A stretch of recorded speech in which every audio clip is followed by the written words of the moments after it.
Miss Pandaria remix. Playing some WoW this morning and doing the Waking Up with Waffles, where we come in early in the morning and play whatever game, talk about whatever, and just kind of wake up and enjoy together. We don't have super long to stream today. I've got a lot of stuff to do today. It's been busy as of late, but I wanted to jump on, say hello to everyone, and spend a little bit of time that I could. So, How does today find hello you? and good morning. Farewell. Hopefully everything has been going well for you Once guys. As you all the know, time, things more on my than end the have value been a great king sought to not always the gain, best, but but we're more here. powerful. Bubble's here. Good morning, Bubble. You are the first one in here.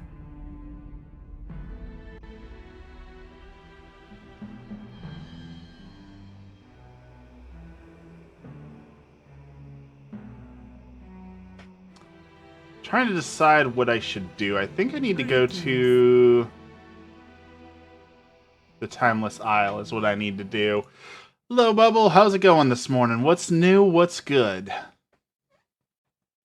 I'm trying to get all the quests done in Pandaria for not that. This. We need to do Veil of Eternal Blossom and the Timeless Isle to finish up getting those. I don't really care about most of these, but we gotta get that done. Just having some breakfast with the kiddo. How are you doing? Things have been pretty good. Life's returning to normal after my grandpa passed. It's happening a lot faster than I thought it would, but if my grandma's okay and my dad and uncle are okay, then I guess I really can't ask for anything more than that. Um, I just didn't know how it was gonna be, right? The only time I've ever really lost someone was when I was very young as like a teenager, and that was hard because that person was in a much different position. So it was an experience. Obviously, I don't want to go through it again, but we made it through it. I'm finding myself with so little time these days now, though. I know that's why I talked about like in the Discord that I haven't been streaming nearly as much, just because it's like I wake up, I go and do the dishes, and like today I'm gonna prep some dinner because we're gonna be out late doing work, and then I go to work, and then I come home and you get like 1 or 2 hours, and then it's bedtime, and you rinse and repeat 5 days a week. And somewhere in there, I've got to squeeze in making videos, making content, and all that, so that I can keep the dream alive of maybe someday I can be a real streamer.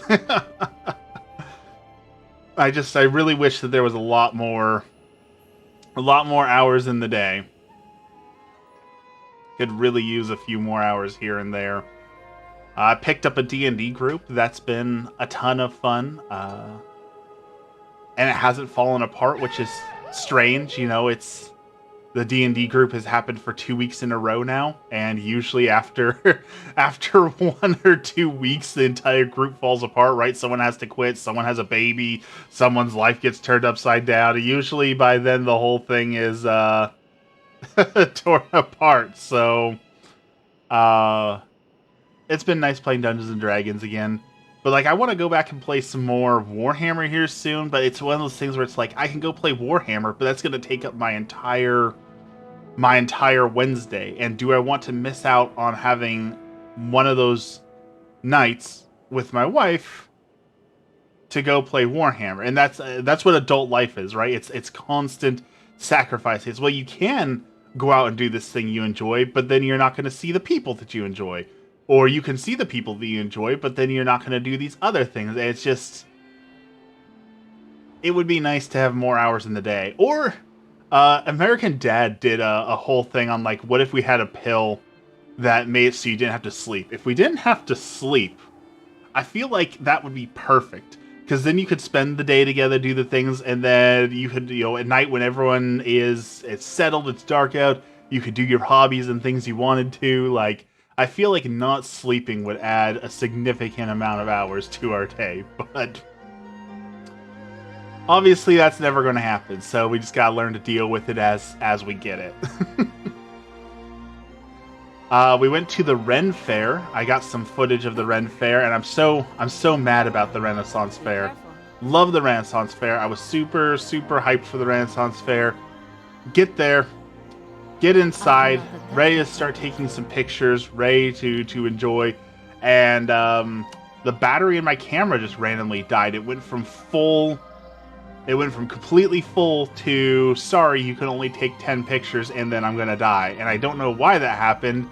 And our car was parked, like a mile away. I was just like, okay, well, I guess I'm not doing photos today. That was super frustrating for it to just randomly decide that it didn't want to cooperate anymore.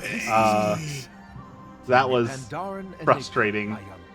Very frustrating. What kind of place is this? The sun hasn't moved. Exactly. Oh, I stepped right in the bad. In perpetuity, cause and effect rendered all but meaningless. What could create such a thing? I should like to find out. Perhaps it is related to the mist. All right, that was bad time to run in there. I still enjoyed the Renaissance Fair, even though I couldn't take pictures, and it was still a fun time to go to. So, I am out of range. I still enjoyed it for what it was, and we're talking about maybe going back to do some other stuff. So, but be cautious. we'll go back. I'll get some pictures eventually, but it was just frustrating that, that's like rule number 1, all right? Always change your battery, always have spare batteries. And I was like, I charged this last night. This isn't going to happen. So apparently one of my batteries is dead. So good to know that one of my batteries just is not going to work. You have won the trial of wisdom and learned. Which I guess, I've talked about replacing it. And I told myself if I win the state fair this year, which I usually would say that's a big if, but I'm feeling pretty confident in this year. I really do feel like I could win the state fair this year. So when I win the state fair this year, I'm going to be upgrading my camera anyways. So no new battery required if I'm getting a new one in a few months. So we'll see. I still have to actually win it, but I'm feeling pretty confident that I can win something this year when it comes to the state fair. You gonna win? I really hope so. I spent a lot of time going through photos, picking out, okay, which photo is going to be the winner, and I think I really did pick out some winners. But there's a lot of applicants every year who put forth a lot of really good photos, right? So we'll see.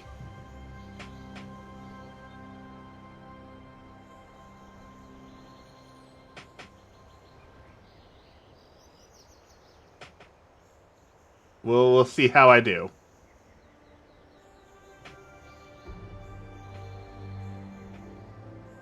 Oh, that's great. It equipped my weapon in the wrong spot.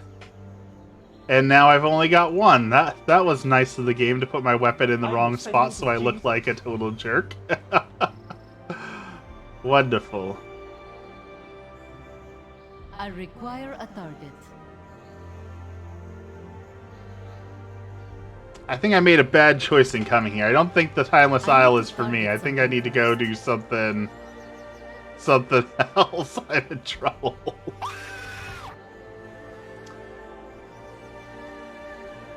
I wonder if the guy can like buy some gear from. Let this guy do all the work.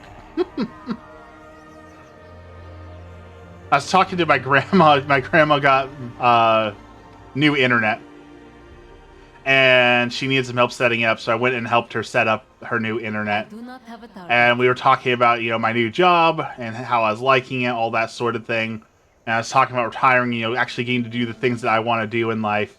And she was like, oh, well, you could retire and be a professional photographer. Like, I love that idea.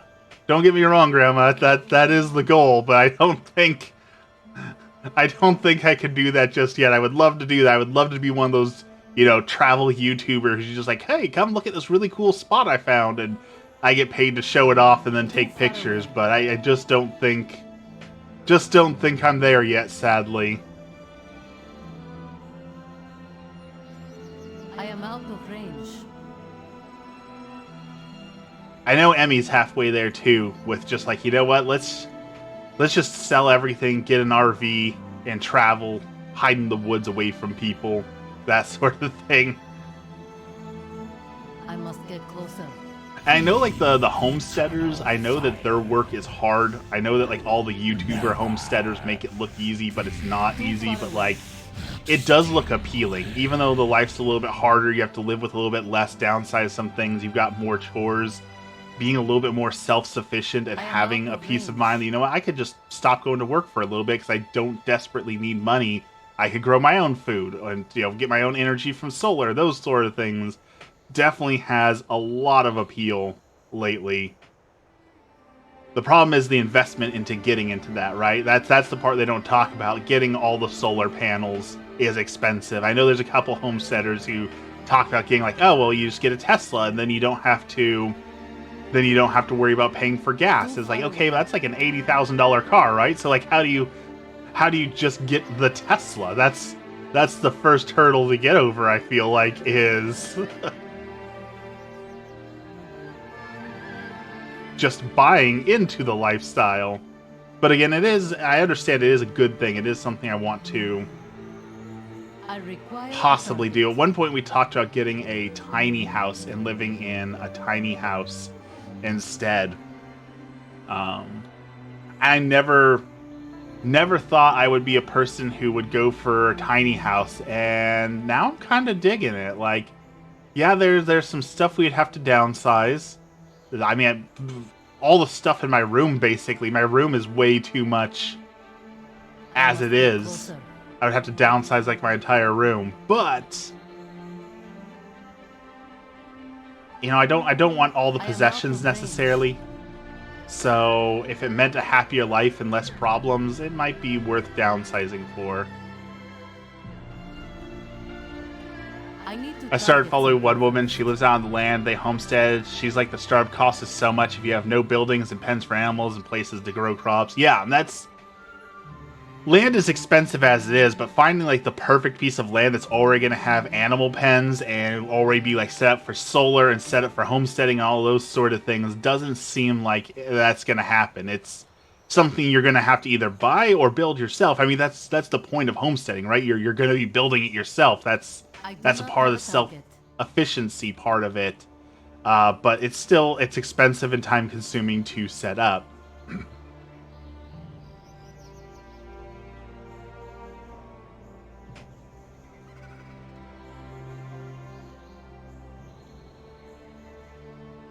See. Let's grab that shrine. We can use that. Damage dealt. I think we need to get up on those pillars. If I remember correctly, we can run up above and then jump down, and it's like a little jumping mini game. I don't know, it's been a while since I've played Pandaria. Pandaria was definitely my favorite expansion for World of Warcraft. I'm so excited for Pandaria Classic, but that's still a ways away, unfortunately, I feel like. Yeah, we just jump off of here. And then we fail that jump. I think these creatures are too strong for me anyways. I'm getting rocked. Let's go find a different place. I want 3 more levels. All I want is to finish leveling this character so I can start leveling the next character. I just want a little yard so I can grow some food. Man, I am so sick of lawns. Like, as far as I understand, the history of lawns was the whole idea was you would have this nice green lush lawn, and the whole thing was so you could show off to people and be like, look, I'm so wealthy that I don't have to grow crops in my yard. That's how wealthy I am. I can afford to waste my land. And that's like the entirety of being a landowner, is showing off how rich you are. That it seems pointless, right? Like, why not put that land to better use, or at the very least, like put the land to use for the bees. Like, I'm so tired of my I lawn. cannot learn that spell. My lawn grows way too fast, so you have to go and cut it and maintenance it and everything all all week long, and it's so frustrating. But if I was to dig it up and instead put out like wildflowers, for the bees, those sort of things, like it would be useful to the ecosystem. It would be healthy for the bees. Like, there's so much that could be done with it that would require less maintenance, and it would be better for the environment. And yet that's not allowed, right? People are like, oh well, it's an eyesore if it looks like that, or it's ugly. But like, I care more about the bees than I care about it looking good, right? So why can't I just leave it that way? But no, that's not allowed. So instead, you have to go out and mow every single weekend, or pay someone to mow it. You're wasting your time for a status symbol that was a status symbol for boomers and for kings in the 1400s. Like, I don't feel like anyone under the age of like 30 actually cares about lawns anymore. I feel like we're all being held to a standard that we just don't care about anymore. So I would gladly rip my entire lawn up and either do back in World War II, you had like the victory gardens, right? So have a victory garden would be awesome, where we're growing things, or like I said, putting in Move like the night. Be oh, strong. what do you call it? Greetings. Natural flowers or native flowers for the butterflies and the bees, and just let the yard do its thing. Even like clover. I like the clover yards. Just get rid of this ugly grass that just sits there and sucks up the nutrients from the land and does nothing. I am a certified lawn hater. Clover yards are cool. I hear that they're so incredibly soft. Like, the thought of walking on a clover yard just sounds exciting, because they're soft, they're dainty, they're delicate. It sounds wonderful. It's something every year I talk about with Emmy when Lent rolls around. I once heard of a trad Catholic who gave up shoes for Lent and walked barefoot everywhere. And I kind of want to do that. I feel like that would actually be like a hard challenge and a worthwhile one. But like, not to quote the Joker, but we live in a society, right? Like, I could walk around barefoot. I could probably pull it off until the first time I step on a needle or broken glass or something like that, and then I have to go to the hospital and get 50,000 shots because now I'm diseased. I Pandaria conceives. I just don't see being able to be barefoot consistently in the world we live in right now. But it's a good idea, I feel like. At its core, I feel like it's a good idea. Beware the western wind.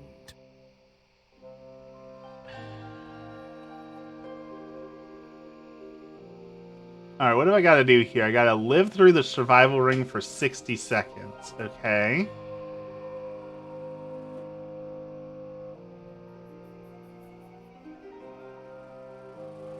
Do I need to talk to you? Do you need to start the ring? What are we doing here exactly? I'm in the ring.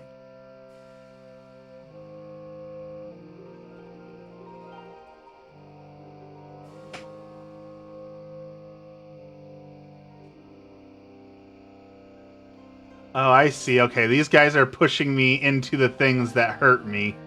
Okay, I figured out. Okay.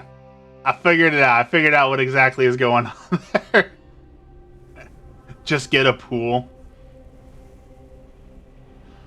Unfortunately, I have to go knock down blackberries and bamboo again if I want to if I want to do anything in my backyard because the bamboo has taken over, the blackberries have taken. I love blackberries. Blackberries are delicious, but man, do I hate dealing with blackberries. Like,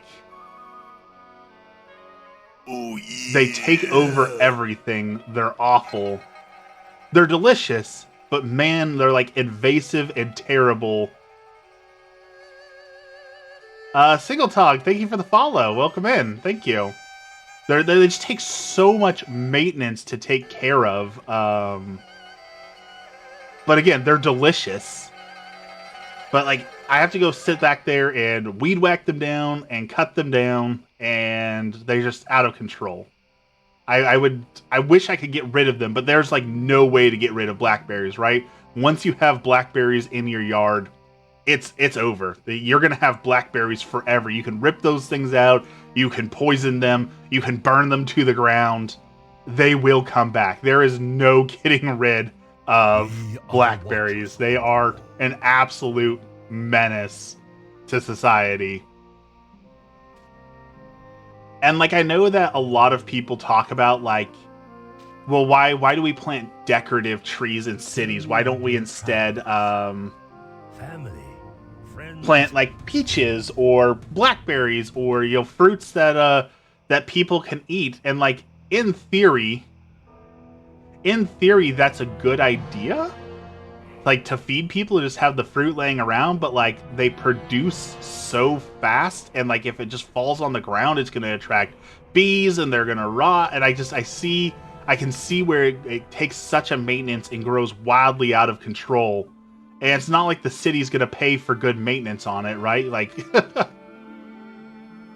expecting the government to do something efficient. I found out, okay, I'm gonna rant about this. I am a photographer, so I appreciate photography. So it's not a lack of appreciation. I found out yesterday, someone said that they that their cousin was the official White House photographer. And they said that their duties, there's a lot of White House photographers, that their duty, basically, they go and just follow the president around and take photos of him. Obviously, that's what a photographer does. That makes sense. And then they get those photos, you know, photoshopped, edited, framed, printed, and then hung in the White House. Okay, that makes sense. Gotta have pictures of the president in the White House, you know, have it on like the official wall of presidents. I get that. I don't have a problem with that. They said that they do that every single week, that the photos in the White House are changed out weekly. Like, what a waste of time, money, resources, all of that, for them to be changing out the White House stuff weekly. How expensive is that the taxpayers are paying for, and for what? Like, what does the president need that many photos of themselves for, you know? Like, it just seems like a huge waste of government resources to do that.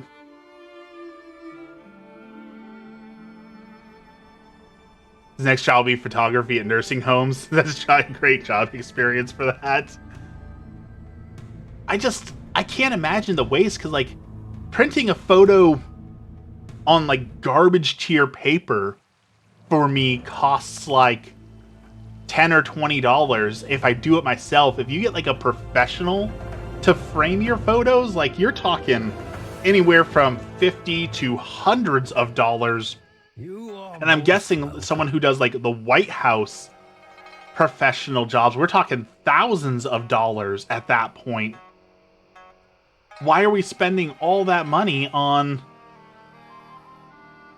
photos of the like, I get having the initial photo, right? Like, I don't have a problem with having a good official like presidential portrait, right? Like, I understand that that's happened, that's tradition. I don't have a problem with one great photo of the president. I get that. I understand why we would have that. But why anything more than that is what I don't get.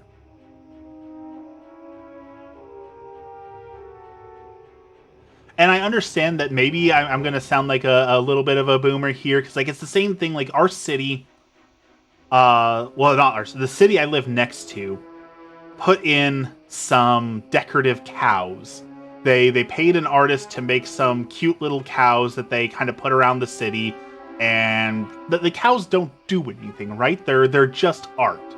They're just an art installation for people to look at. And I know that there's people who look at those like, well, I didn't agree to that. I didn't want to pay for cows. Why is the government paying for cows and using my tax dollars to purchase cows when they could be using that money for other things? And I do agree to a degree on that as well, but also like art is important, right? Like just as important as anything else, we need art to improve our city, to make the city nice to look at, but also for people to be able to be cultured and grow. So like art has a place. So I'm not against people spending money on art, but the cows are a one-time purchase, right? The cows don't get replaced every week.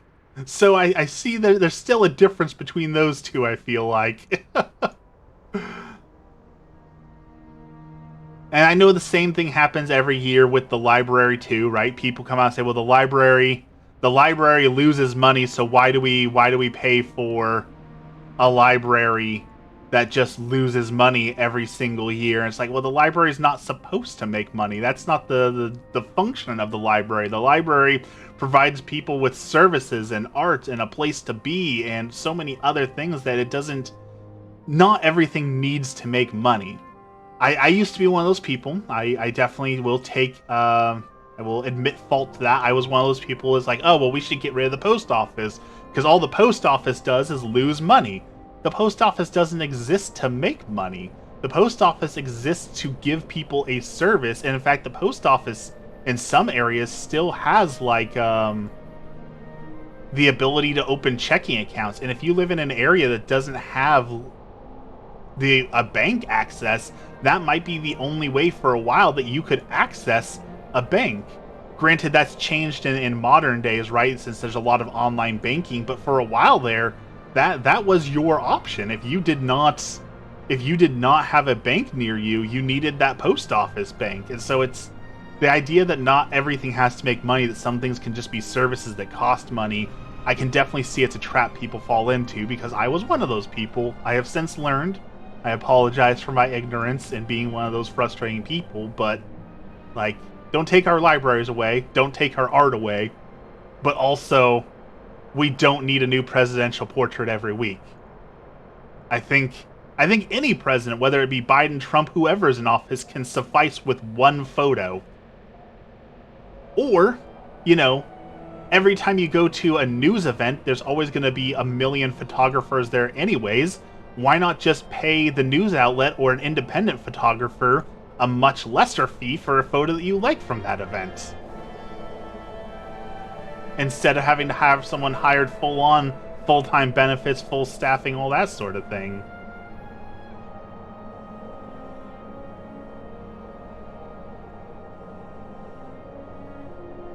This quest is not very exhilarating.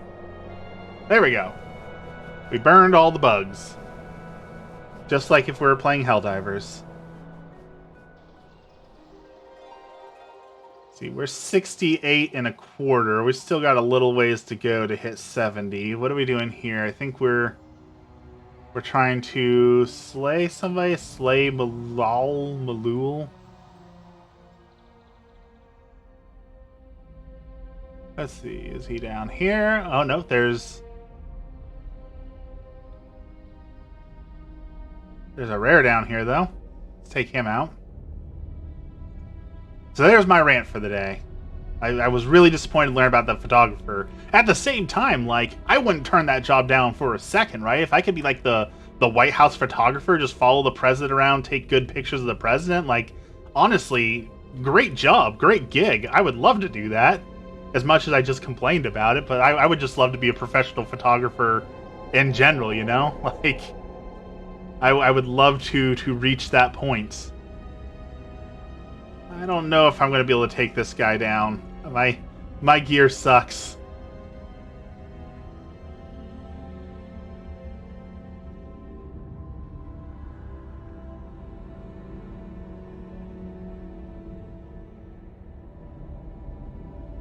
Oh, we're getting there, halfway there.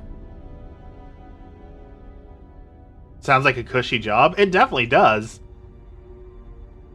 But like, it sounds like a cushy job, but I know from like being a wedding photographer, for example, man, oh man, some of those jobs, like the stress, right? Because like if your job is to get good shots of the president and you miss those shots, like there's I no must get closer. redos, right? Like especially like with weddings, if you miss that shot at the wedding, you've missed that shot. You can't recreate that.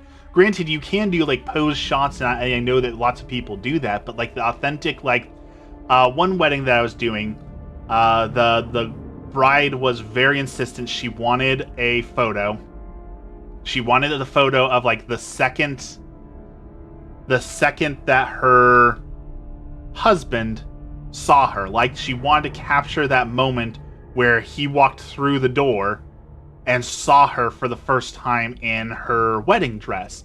And granted, we could stage that photo, but I truly believe you're never going to get that authentic moment back, right? You're never going to get that actual first sight again. So you can't miss it, right? So there are certain photos that it's one and done. You missed it, it's gone forever. Sorry. So I can see where it would definitely be stressful, even though it sounds like a cushy job. There definitely sounds like there would be at least some level of stress with that, because I know that I would be stressed about that.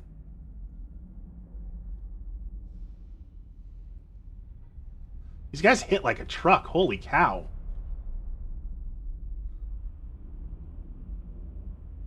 Let me level up. That's all I want. Too far away. I just want to be max level so I can play a different character. Because I'm sick of being a Death Knight.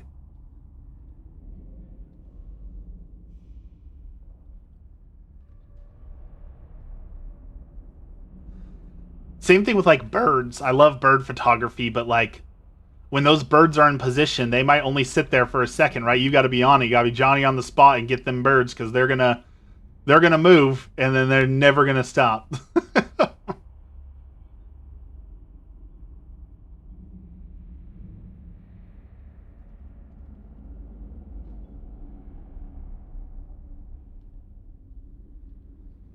I'm also going to pay someone for the first time. I'm going to send one of my photos for the state fair to like a professional editor and see what they can do with the photo, and see like, is their professional editing job so much better than mine?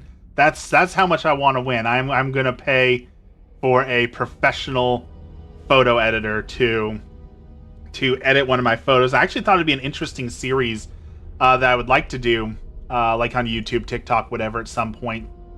Like taking a photo and then giving it to other photographers, artists, and asking them to edit it and say, okay, let's look at, if I give the same photo to 10 different artists, what would they see in the photo? Like, what would they highlight? How would they edit it? What would they change to make it look better? And seeing like how different people would focus on different parts of the photos or different aspects of the art. I think that would be a really interesting thing to do.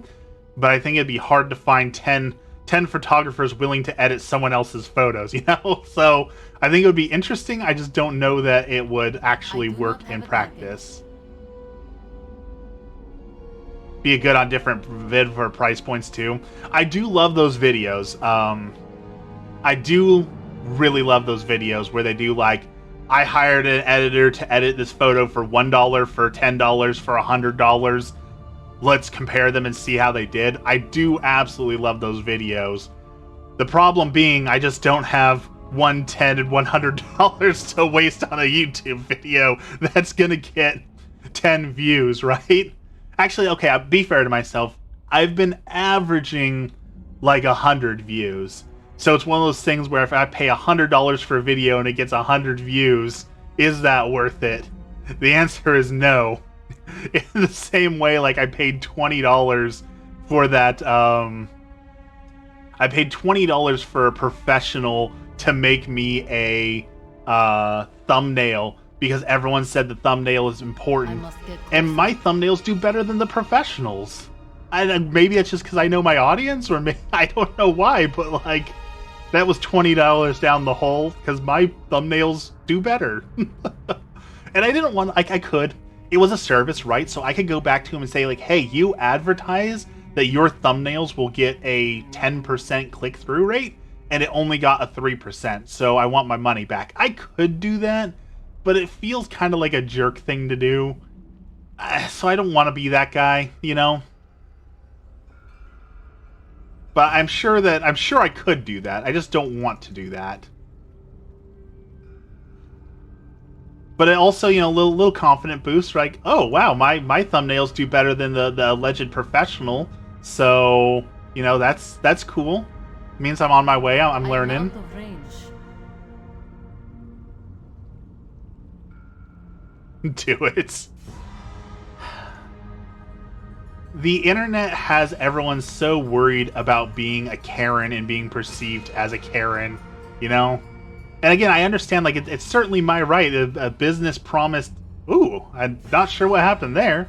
A business promised me a service and did not provide said service, so I understand that I'm in the right there, but also, like, again, I don't want to be the Karen who's like, well, actually, you didn't do like you said you would do, so give me my money back, you know?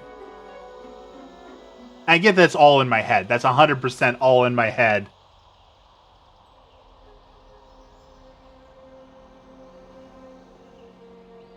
And I can't be that upset over $20, I guess. Heck, I invested in Dogecoin. I made $11 off of Dogecoin, but if I'm willing to put money into a meme Welcome. coin on the stock market, I guess I don't have room to complain about $20 here and there. On the wall. Our vigil is constant. We keep the darkness at bay. The wall must stand. Okay, someone give me a weapon, please. Ah, thank goodness, a weapon. Okay, we're fighting at full power again. Thank goodness.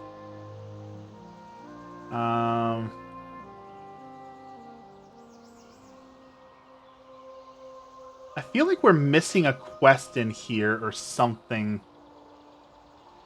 How do I take out this rare really fast? Oh, someone else is here. Perfect timing. Take out the rare. I just want to unlock the cute little dragon. How do I do that? I require a target.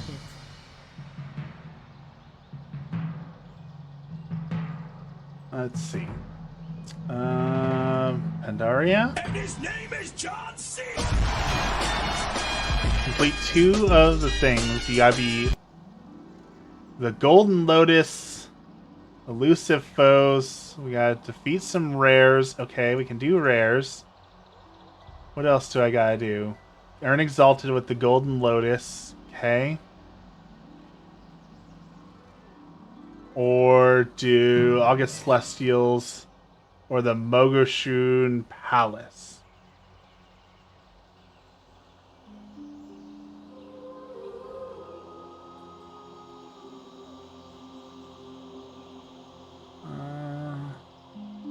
Guess we can sign up for the Mogoshun Palace and finish that part of the achievement. I guess we can explore over here too and try and find those rares.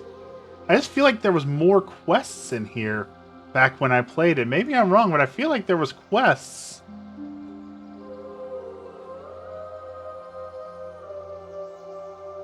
In this zone, you know?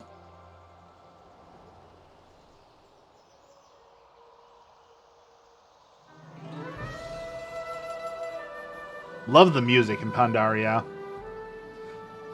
Lately, when I'm at work, because I work like in spreadsheets and stuff a lot, I spend a lot of time like listening to calm music in the background. And I have been super into video game tracks lately, like a lot of Final Fantasy, a lot of World of Warcraft tracks, things like that. And it's amazing. It's amazing the sound design that some of these people put into like video game tracks that like you don't really appreciate until you actually like sit down and listen to, and like, oh, I've heard this song a million times from playing the game, and yet I've never actually like sat down and listened to it and how good it is. And that's been my experience lately, is talking about just how good some of that music is in video games. Legend of Zelda is also one of those that has a lot of good music I need to sit down and listen to.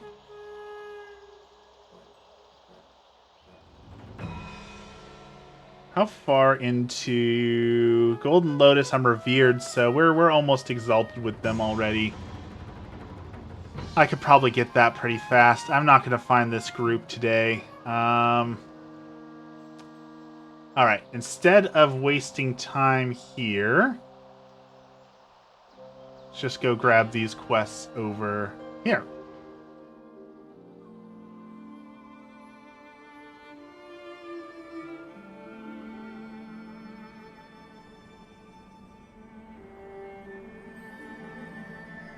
Get a little bit of a level up. I got 1.5 levels to go, and then I'm done with this character, and I'm literally never going to log on to them again, I don't think. But I learned the whole thing about, like, Death Knights, their whole, like, class fantasy is that they're these slow, unstoppable killing machines. And man, they nailed that. Like, Blizzard did that one great. They feel like a slow, unkillable killing machine. I love that. What I learned is that I don't like that fantasy. I don't like feeling like a slow, unkillable killing machine because you move too slow. So I'm not going to say it's bad because I know some people love that character design. I personally just do not like it.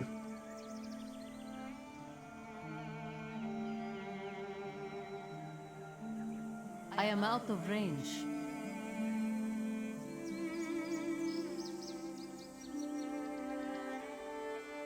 I want nimble, agile, to move faster, to run at a normal speed.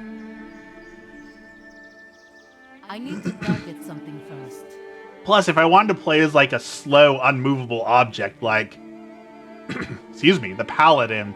Paladin is my favorite class fantasy in any game. If I'm playing Dungeons and Dragons, if I'm playing Final Fantasy, if I'm playing any sort of like RPG that gives me the choice, I am almost always going to be a Paladin. I love the feel, I love the aesthetic, I love everything about it. Like, give me the Paladins, please.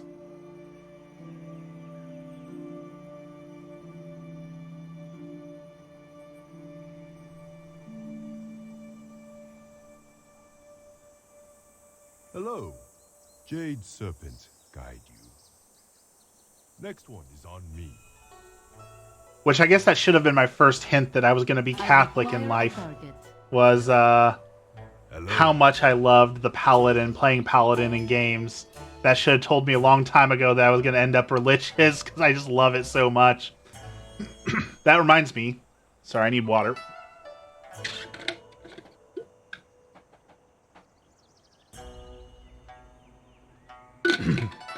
When we were at the Renaissance Fair, we came across the coolest thing. There was, I believe he was officially a Catholic priest. And he set up a tent, and he did Latin Mass from the medieval time, in the medieval rites. So using the old style before, like, the Council of Trent, like old school sort of Catholic Mass.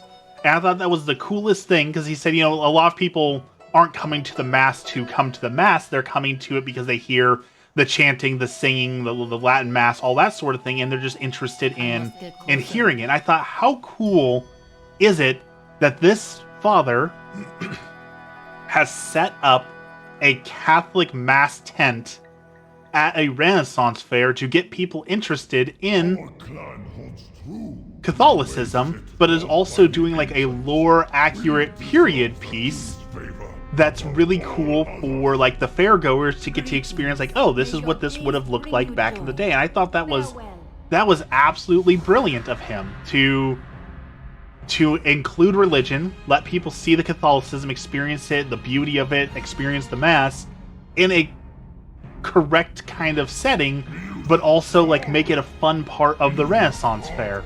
I thought that was so cool. And if we go back to the Renaissance Fair, because we're talking about going back to the Renaissance Fair, if we do go back, we want to make sure that we go early enough that we can go to the Mass and celebrate the Mass with him, because we want to support that. And for some people, that might legitimately be like their first exposure to the Mass. That might be the first time that they get to experience Catholic Mass, right? That's really cool that he's bringing that to the people in a unique way. You know, they say that you gotta preach where the people are. Well, the people are at the Renaissance Fair, so you gotta make it work at the Renaissance Fair. That's just really cool.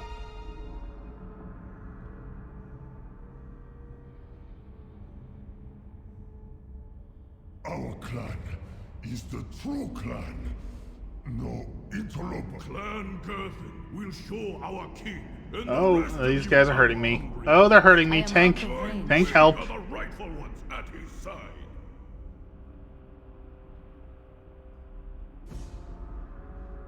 So I hope we make it back to go see him. There's also a ye old medieval ball that they do, where they bring out some entertainment and have like a 21 plus party for drinking, watching performers, and having like an old school medieval tavern celebration, and we kind of want to go to that. At our king's side. So we're hopefully going to make it back to go see all this stuff. There's a lot to see. A little expensive, but it's a blast. The Renaissance fairs are always a blast. The greatest in all the empire. Who allowed these outsiders in our halls? Only Clan Harthak or Clan Kargish would stoop to such treachery. Alright, this dungeon should get us up to Would point fingers at others for their own failures. 69, Your I think. clan is the most desperate. It must have been you. Excuse me. We're almost there. And Gurkhan is right. Then we gotta decide what to level next. I was thinking about maybe a druid, In a lethal race maybe a rogue, hunter maybe. traitors.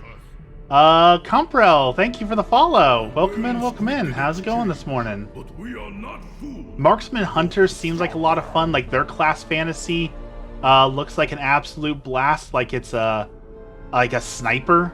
Like you sit back, you really aim your shots up, and then you take the shot for huge damage. And that fantasy looks like an absolute blast. So I kind of want to do that one next. But I don't know. I don't know what I'm going to level next just yet. Doesn't matter what you choose, it always turns into a stealth archer. I mean, there's definitely some truth to that in a lot of games. I do find myself doing the stealth archer run quite a lot.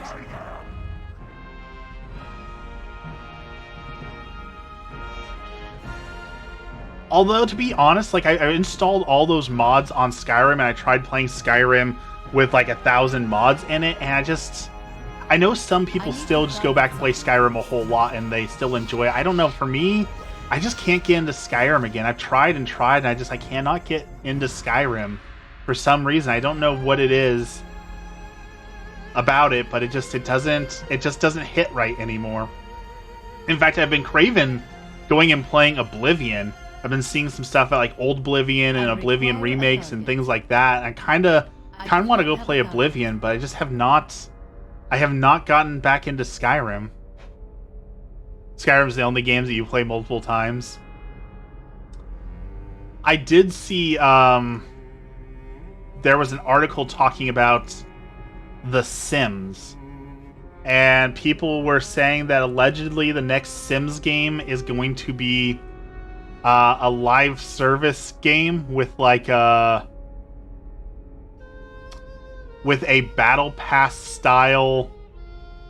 You have to log on every month and do missions to unlock limited time cosmetics, and like that sounds horrible. One of the worst things that happened in gaming, and World of Warcraft is one of the worst offenders of this, is the idea of you have to log on every single month and play the game to unlock the things, and if you don't, you're going to miss out on things. because then you're not playing to play the game. You're playing to unlock the things every single month, and it's terrible. And if The Sims does that, people don't even play The Sims that often, right? Like they log into The Sims and they'll play it for like 2 months straight, and then they won't touch it for years.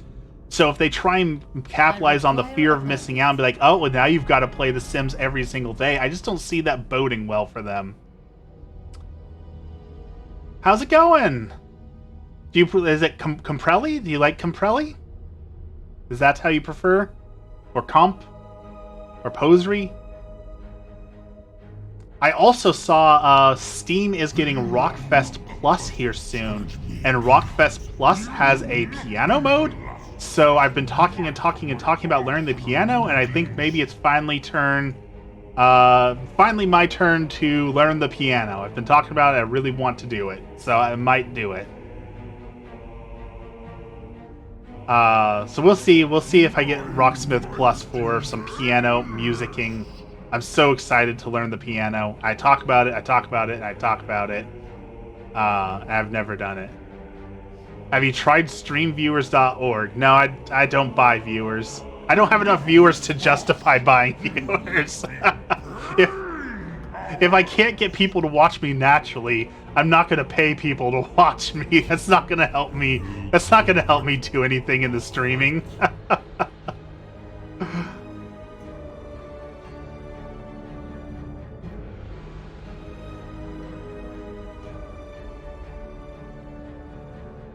All right.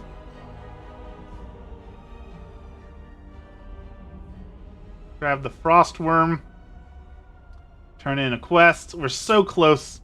We're so close to done with this. Tell me of your travels. I hope to see you again soon. So close to being done with the Death Knight.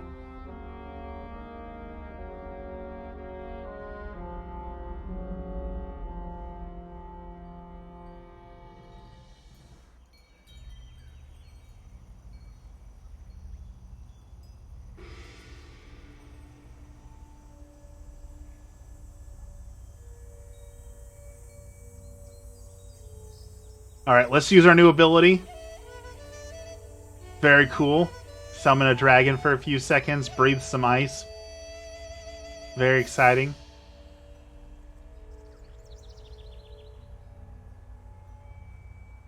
I also need ideas from you, Bubble. I need devious parenting ideas from you. So I'm running a Dungeons and Dragons campaign.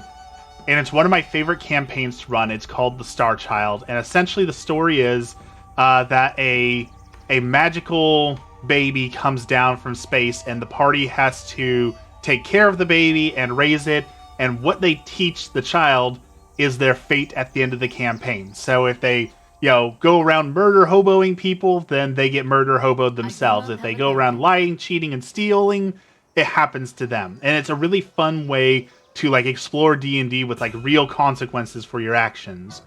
However, it's a child, so I love throwing in little things that kids do that are just annoying to the D&D group. Like last night, someone had a tweet that's like, my 2-year-old said they wanted hot dogs and grapes for dinner. So we went to the store, he picked out his hot dogs, he picked out his grapes, he went to the checkout and was able to check them out himself. We took him home, he cut them up on his own plate, and then he refused to eat his dinner. Just like that weird kid logic, I wanted this, and now that I have it, I don't want to eat this. Little things like that. If you have any of those sort of things, I need them. Picking up random objects and throwing them at you and running away laughing. Yes. That is... Target something first. That is for sure gonna happen. In the middle of a battlefield, too, no less. So that they're trying to wrangle said child while fighting, the evil Minotaur.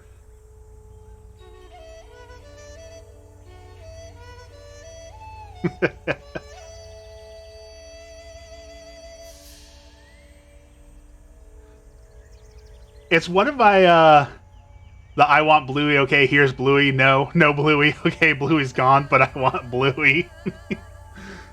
It's one of my favorite campaigns to run, because, when people play D&D, they have this weird oh, it's a fantasy world? That means I'm going to go run around and destroy and pillage and make everyone suffer and be like an absolute evil monster.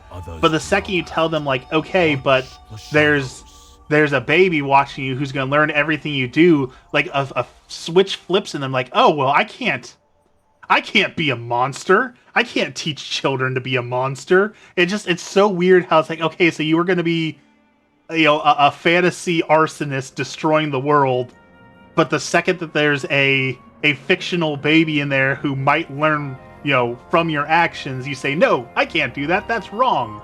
It's weird the psychology behind it, how people like flip on their heads so fast, like, no, we can't teach wrong to this fictional character. That's wrong. Oh, yeah. Nerd Cinema, thank you for the follow. Welcome in. Wow. Either World of Warcraft is popular or the bots are out in force today. I'm not sure which one it is. Which one are you? Welcome. Which also, okay, speaking of bots, read a hilarious article yesterday that they trained an AI to detect hate messages and automatically delete the hate messages. And they said this is a good thing for the world because now people don't have to read those hate messages and it's better for your mental health. That's a good thing. I agree with that.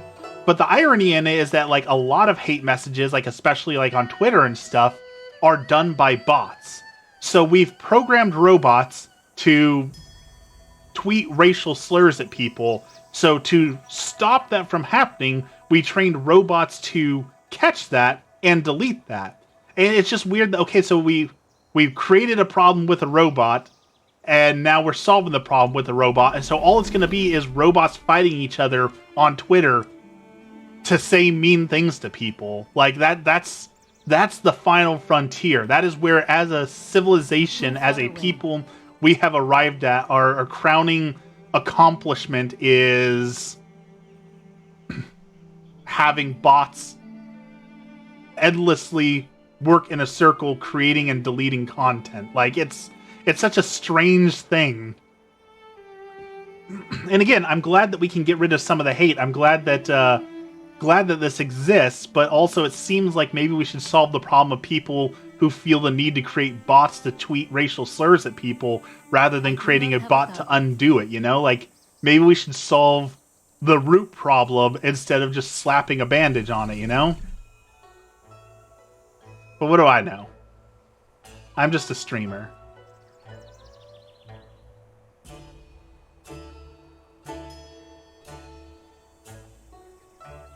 For being an unstoppable killing machine, I am taking a lot of damage.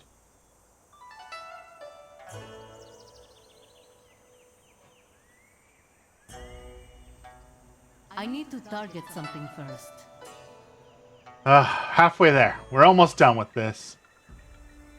Better the boss fighting each other and not us. I mean, if it keeps them from uprising, I guess maybe that is the goal. Maybe it's just, okay, we're going to keep the bots so busy that they can't, overthrow society and uprise against us because they're too busy fighting on Twitter or X or whatever.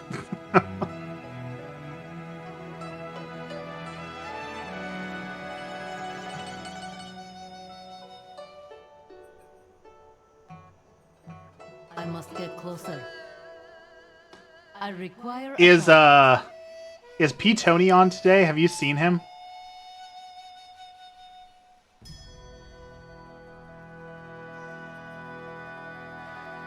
Because I gotta go wash dishes and put the pot roast in the pot roaster.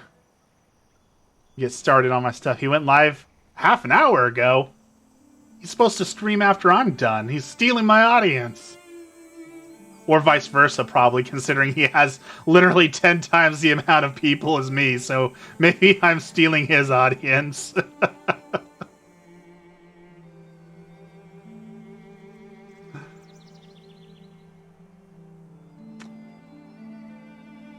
Watch, I'm just about ready to start wrapping up, which means Dexter's gonna pop up any second now, right as we're about done. That seems to be his moat lately is to come in right as we're about ready to end. Poor Dex. I need to target something first. All right, let's go get some rested experience.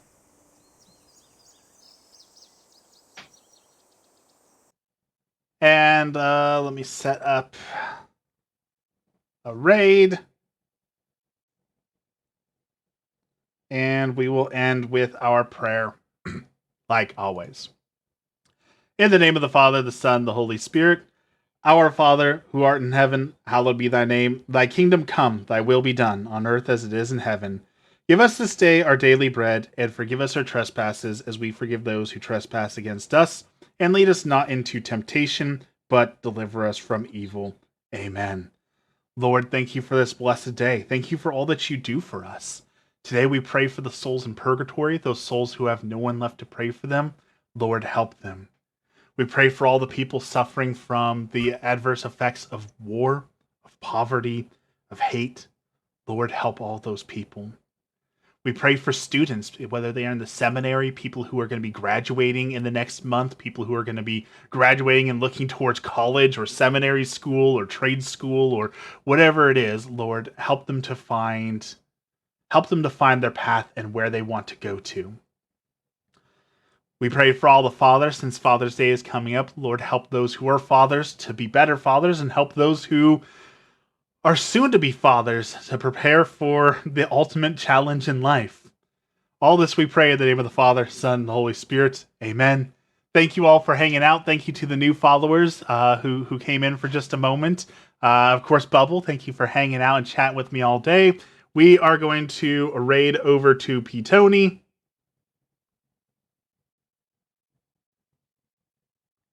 Ooh, nice emotes. Here we go.